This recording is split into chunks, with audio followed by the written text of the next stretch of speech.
Welcome to Coaches Weekly. I'm CJ Sellner here with head football coach Jason Aubry. Another victory talk we get to have with you. Absolutely. Team moves to 4-2 in improbable, probably as some people would say, and very dramatic comeback fashion. And it's going without saying, this is probably, we talked about Lakeland being the biggest win this team's had since 2012. Well, this one, I would say, topped it, and the excitement around this and buzz around this campus is pretty high right now. Absolutely. So one of the things I want to start off with, though, is after the game, after the celebration and everything, one of our seniors came up to me, Corey Dooley, and we were coming together, and he goes, "Coach, can we pray?"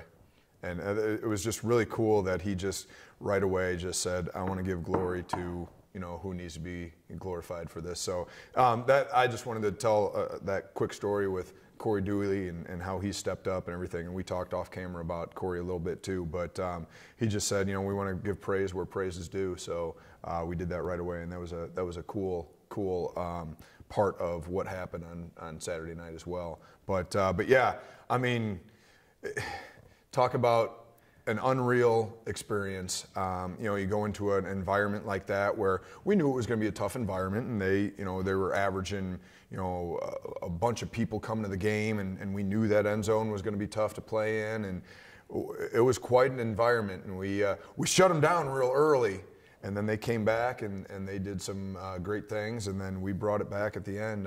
I think we scored the first 14, they scored the next 34, we scored the next 21. So it was quite a game.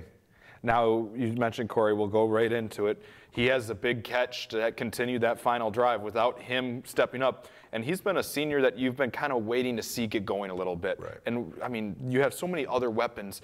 It was his turn, and he made the plays and kind of had that senior moment when he needed to help you guys win this game. So we've been practicing a play all week long. We thought, okay, we can hit this play all week long. We were going to go zip Hawaii, and Corey was our search route, and we worked on it all week long. And we came into the fourth down, and I called a timeout, and I said we need to get our heads together and make sure we run a play that, you know, and we're getting suggestions from coaches and just saying, you know, oh, maybe we do a trick play or this or that. And I said, listen, we've been practicing zip Hawaii all week long, and we're going to run it right now. And we're going to count on Corey Dooley to go up and make a play. And that's what we did. So we called it. We ran that play. Corey went up, made a phenomenal catch. Jax made a great throw. And we come down with a first down, and I loved it on the film. Corey stood up after the play, and he just looked at the down marker and saw it, and he was like, first down. And we just kept on rolling from that point. So, yeah, Corey made two big plays, you know, that we talked about too. It was the drive before that. He made a huge third down catch in the middle of the field. And then we went right back to him on that fourth down, and talk about seniors stepping up and making plays. Well, you know? And another senior, we'll go right to him, Lance Moise. We talk about him in a lot of different lights, but playing very banged up because that was a very physical football game. Got the touchdown that was on D3Football.com, going up and kneeing somebody in the face. You can't tackle him high, you can't tackle him low. But then he plunges in for the 1-yard touchdown score with 15 seconds left. Another senior moment who, you could say when you look at the film, he started, if it all starts and ends with him, and he willed this team to victory in the fourth quarter. Absolutely. And we talk about, like you said, we talk about Lance week in, week out, and he just gives different performances each week. You know, this performance was a different performance than last week, and he was just grinding out the yards. He had a couple of decently long runs, but these yards were tough yards this week. And Eureka's a great football team, and they pounded him, and he was feeling it. But that last drive, we managed that clock. Do you know that drive started, we had 6 minutes and 8 seconds left on that clock, and we drove it all the way down, and we scored with 15 seconds. It was just the time management of the way our guys played was just phenomenal. And I was so proud of them. And when Lance ended up plunging in the end zone with 15 seconds, it was just, it wasn't elation yet. Yet. When that clock hit zero, you saw that whole sideline go absolutely erupt. Yes. But that gives testament to this group because they haven't been in a lot of these situations. To trust in what you guys are doing, I think it has to give a lot of credit to your coaching staff to not panic, because you could very easily panic, hey, we need to try to hit the home run ball right away. Absolutely. And a lot of this, when you hear it in the NFL, when you talk about Aaron Rodgers and some of those guys, they're like, we just need to get the first down. Right. Absolutely. And then it starts rolling from there. I think that's where that whole drive really continues. That's what we did talk about on the sideline when they did go up 34-14. We were like, hey, one drive at a time.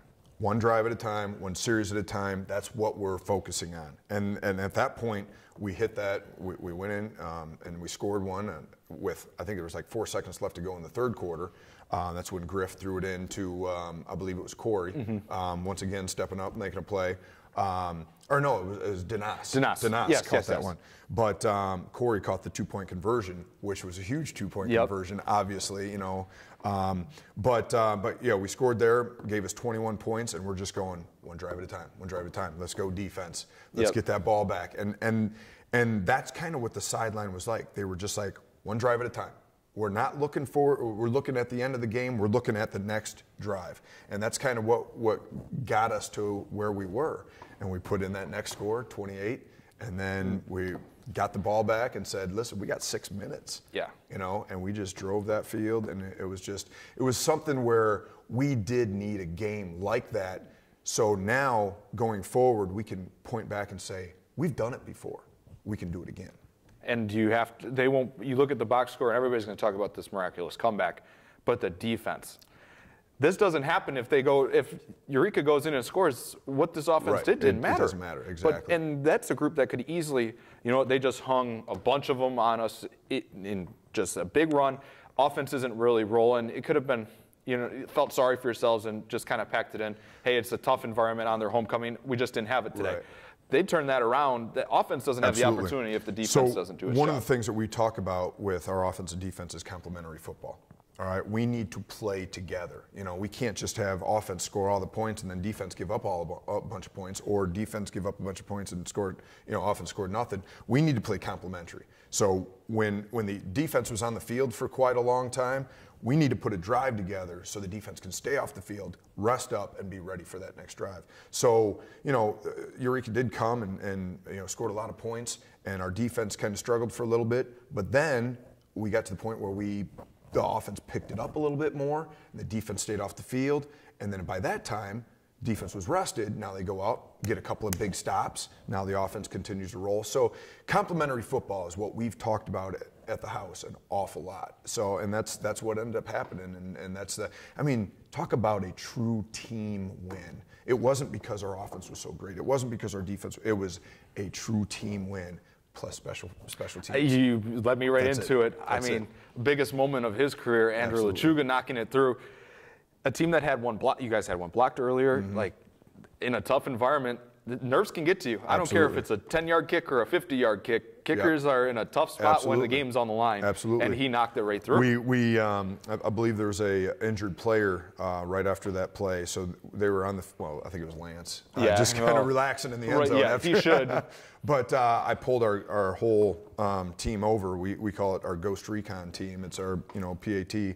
Pulled them over and I said, listen, we practice this every day. Why do we practice this every day?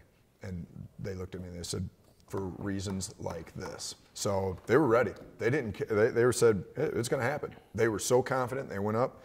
Andrew put it through, and then it was a little more excitement there. Starting to hold everybody back. Yeah. Now you have a lot of momentum after a big win like that. Now you head into homecoming, which is there's so many distractions that people talk about with the craziness of the week. It's an awesome week around here. For sure. There's going to be a lot of people on campus to get to see your first year program here that's sitting at 4-2 against a rival. Just your overall thoughts on how you approach this week and looking forward to Concordia, Wisconsin on Saturday. Well, CUW is a good team. The record doesn't show how good they are. They've got a lot of great things going on. They're very well coached. They've got some very good players. But I think that what we need to do is we just need to concentrate on ourselves and execute what our plan is. We've got the players that can beat them. We truly believe that. However, there are distractions, and you never know with all these things going on. How are you going to play on Saturday?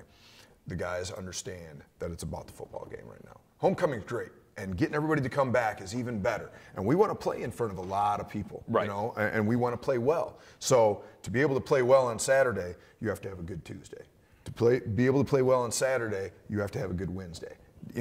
You have to have a good Thursday. You have to have a good Friday. So they understand that, and we're going to keep them corralled this week, and they're going to have to take care of the week first before they can celebrate on Saturday. Well, we look forward to seeing your team back out on the field. Absolutely. Congratulations on a wild win that's going to be remembered around here, I think, for quite some time. Cougar fans, it's homecoming week here in River Forest. Game is on Saturday at 1 o'clock. If you can't make it to the games, you can always find all the live links at cucougars.com/coverage. Ryan Fahey will have the call. We'll go live about 25 minutes pregame. Macy Klein and Carter Gledhill will have the pregame show live on the field, getting you set for kickoff on Saturday. For Coach Jason Aubry, I'm CJ Sellner. Thank you for watching Coaches Weekly.